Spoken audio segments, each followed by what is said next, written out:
Yo les terriens, ici Sweep et j'espère que vous allez bien. Aujourd'hui, nouvelle review, on va parler d'un comics et plus précisément, on va parler cosmique parce qu'on va parler Silver Surfer avec le dernier comics qui est sorti par Panini, Silver Surfer, Démon intérieur. Et je dois vous avouer une chose, j'attendais beaucoup de ce récit parce que le Silver Surfer, ça fait longtemps qu'on n'a pas eu côté édition, à part les éditions intégrales qu'on a. Il me semble-t-il qu'un des derniers récits de Silver Surfer que Panini nous a sorti, c'était justement la réédition de Parabole avec un plus grand format. Donc j'en attendais beaucoup. En plus, quand on regarde le format, il y a pas mal de pages, c'est assez gros. Et donc, qu'est-ce que ça raconte? C'est assez intéressant sur l'aspect, parce qu'en fait, c'est tout simplement le Silver Surfer qu'on connaît, qui est solitaire, qui voyage à travers l'espace, mais en fait, il y a un truc qui va pas avec lui, qu'il ressent en lui, qu'il n'éprouve plus aucune émotion. Il n'a plus, on va dire, de pitié, il n'a plus rien, il n'a plus de joie, il est vide, entièrement vide, et en plus de ça, il a perdu une partie de sa mémoire, il ne se souvient pas de tout. Et donc, pour essayer de refaire un lien avec son passé, il va décider de se rendre sur Terre. Et chose très intéressante, c'est que ce passage-là, donc dans le récit, ça se passe quelques temps après Onslaught. Et du coup, sur Terre, on n'a plus les 4 Fantastiques, on n'a plus les Avengers, on n'a quasiment plus personne en héros. Si, il y en a quelques-uns, il y a Spider-Man, on a Daredevil, on croise Hulk par exemple. Mais voilà, les Avengers en tout cas de l'époque, le gros des Avengers a disparu, ainsi que les 4 Fantastiques. Donc d'un côté on a une planète Terre qui est un peu malfamée, qui n'a plus beaucoup de héros, et on se retrouve surtout avec un Silver Surfer qui a ce problème, parce qu'on sait une chose, sur ceux qui sont fans du Silver Surfer, et donc surtout si on lit l'aspect vintage qui retrace vraiment les premiers aspects du Silver Surfer, c'était un être qui éprouvait énormément d'émotions, énormément de bonté, d'amour envers les choses. Justement, il se montrait gentil, il aidait les peuples quand il le pouvait, il faisait tout pour les faire évoluer ou ce genre de choses. Donc les Silver Surfer, c'est une des grandes figures un peu presque messianiques de l'univers, sur le fait que c'est quasiment le seul être vraiment bon, totalement bon dans l'univers. Et donc ce récit le retrace très bien, et le fait donc d'avoir un Silver Surfer qui n'éprouve aucune émotion est très intéressant. Et donc surtout face à ce problème d'émotion, il va se rendre sur Terre à la base pour retrouver des héros, sauf que après Onslaught, donc comme je l'ai dit, les 4 Fantastiques ont disparu.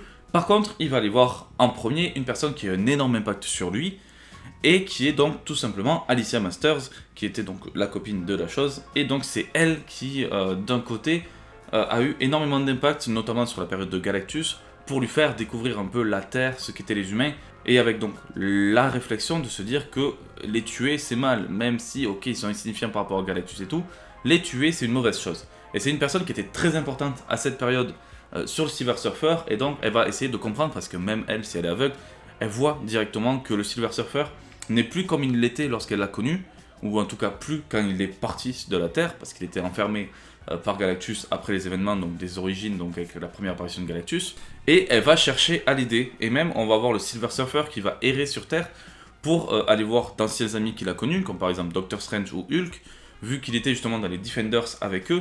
Donc toutes les personnes qu'il a connues, il va essayer de les retrouver pour en fait se reconnecter avec son passé, parce qu'il a perdu une partie de sa mémoire et il ne sait pas pourquoi il est vide.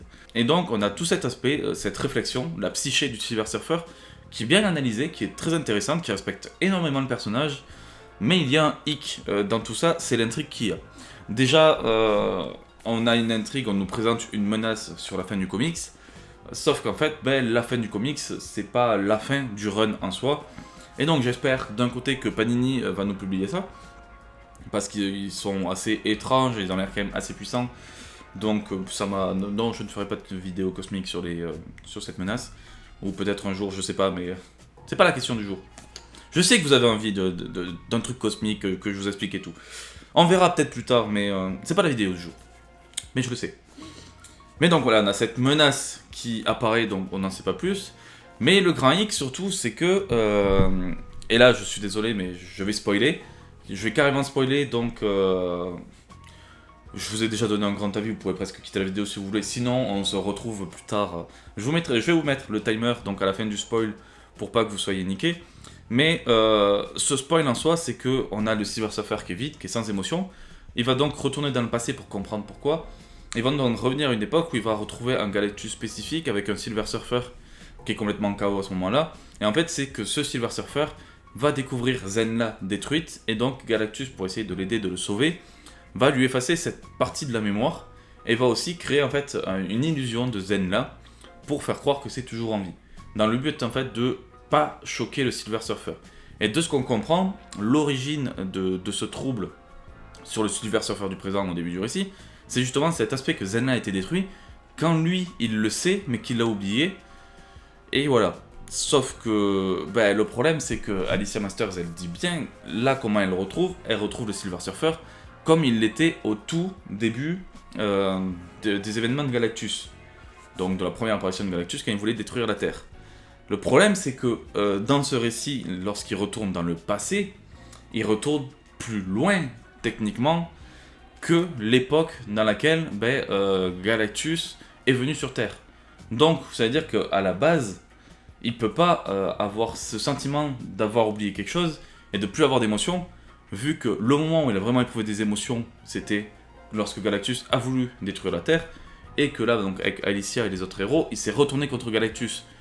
Donc vu que c'est un événement passé par rapport à l'événement où il a eu des émotions, entre-temps, il peut pas reperdre ses émotions. C'est pour moi la grosse incohérence qui nique un peu tout dans le récit. Bref, donc voilà, fin du spoil par rapport à tout ça. Après, donc, que dire par rapport au récit ? La psyché est très intéressante, donc comme je l'ai dit tout à l'heure. Les dessins aussi sont vraiment bien. Graphiquement, ça peut être un peu spécial, mais bon, je le mettrai de toute façon tout au long comme d'habitude dans la vidéo. Mais j'aime bien le style graphique que ça donne. Certains héros, comme par exemple voilà, le Hulk, je trouve que Hulk est vraiment bien fait. J'aime bien le style qui est utilisé, même justement avec la cover et tout. J'aime beaucoup. Donc, que dire au total de ce récit si ça reste en one shot et qu'on n'a pas la suite. Il traite assez bien d'un côté la psyché du Silver Surfer, mais comme je l'ai dit un peu avant, quitte à vouloir traiter de la psyché et de vouloir revisiter le Silver Surfer, je préfère Parabole par rapport à ça, qui est en plus un one shot. Sinon, voilà, si on a la continuité par rapport à la menace et que même on continue un peu plus derrière par rapport à la psyché du Silver Surfer, ça peut peut-être être un peu plus intéressant. Mais voilà donc mon avis sur un nouveau récit cosmique que je pourrais ajouter, que je ne connaissais pas du tout. Le Silver Surfer, j'ai fait des vidéos de collection, j'en ai beaucoup sur lui, et ça je ne l'avais pas du tout, donc c'est vrai que c'est très intéressant. Surtout en plus à découvrir cette période après Onslaught où on a un monde complètement dévasté par rapport à la Terre et tout. Et puis il y a pas mal de choses, voilà, j'ai raconté un peu l'intrigue principale, il y a beaucoup de mini-aventures parce que justement il doit y avoir Doctor Strange, il va y avoir Hulk, il va y avoir justement aussi toute une intrigue par rapport à Alicia Masters et donc son beau-père qui est comment il s'appelle déjà, le maître des maléfices, enfin voilà, qui crée des clones à travers la glaise et tout. Il y a pas mal de choses par rapport à tout ça. Et donc c'est assez intéressant. Par contre, c'est vraiment un récit aussi qui est assez dans le passé. Si on regarde pas mal d'éléments qu'on voit, c'est des événements assez vieux. Pour donner une idée, voilà, ça date de 87, de 97 quoi. Il y a un chapitre qui est de 97, sinon c'est de 87. Donc c'est vraiment quelque chose qui est assez vieux, donc qui est ancré dans des événements et un monde Marvel assez vieux. Voilà, pour le nouveau public, je vous préviens au cas où. Ainsi, pour conclure vite fait cette review, pour le prix que ça vaut, je crois que c'était 22€ si je dis pas de bêtises, c'est quand même sympa, on a énormément de pages, c'est vieux mais on a un récit assez long, on a beaucoup de lectures, on a quand même 8 chapitres à lire au total, 8 chapitres pour 22€, donc quand on connaît un peu Panini, des fois c'est pas trop mal, les dessins sont pas trop mal non plus, voilà, il y a juste cette histoire de l'histoire, faut connaître la suite vraiment pour apprécier un peu plus à mes yeux, mais même si on veut découvrir un peu la psyché du personnage et comprendre un peu le lien qu'il peut avoir des fois avec l'univers, ça peut être sympa comme un point d'entrée, même si justement ça parle vite fait des Defenders, justement des 4 Fantastiques avec Galactus et tout, c'est peut-être plus appréciable si on a ces connaissances d'abord sur le passé du Silver Surfer. Donc voilà, j'espère que cette vidéo vous aura plu. Pour ceux qui ont lu le Silver Surfer, parce que je pense qu'on peut tous avoir un avis différent là-dessus, dites-moi ce que vous en avez pensé aussi. Si certains s'y connaissent plus ou moins justement, quelle a été votre appréciation, votre pas de dégoût on va dire, mais qu'est-ce que vous avez aimé ou ne pas aimé dans le comics par rapport au Silver Surfer.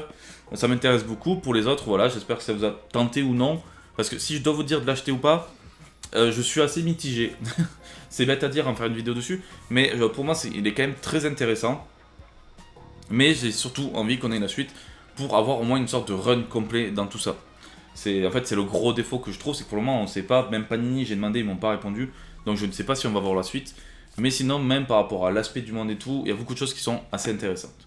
Sur ce, voilà, je vais pas déblatérer plus que ça, donc je vais vous laisser. Sur ce, ciao tout le monde, et à la prochaine.